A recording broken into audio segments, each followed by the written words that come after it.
Yeah, well, before that last Test match got put off by nearly a year, India were dominating, and England was starting to really taper off at that time.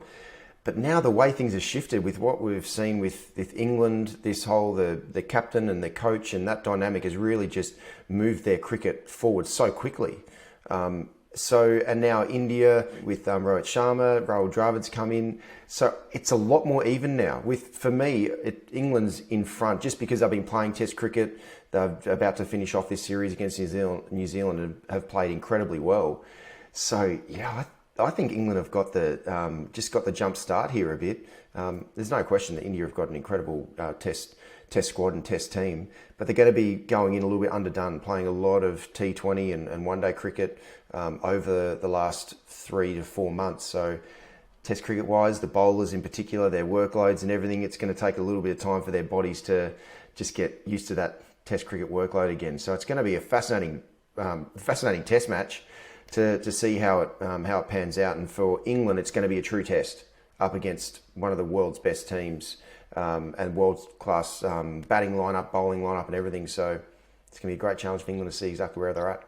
Do you see any key player battles emerging in this Test match? And do you think Kohli versus Anderson will be one of them? Yes, it's always the highlight in the battle between England and India is that battle between James Anderson and Virat Kohli, two of the titans in world cricket.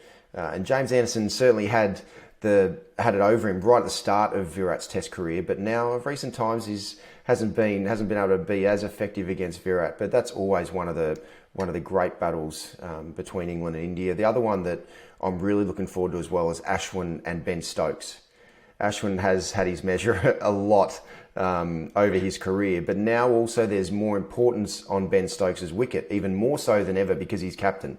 And I know in the Australian cricket team is always, okay, if we can really try and work over the captain and try and make it a not so good a series for them, then the ship can start to sink a little bit. So Ashwin's going to be the main man to be able to try and make the most of that battle because he does match up incredibly well.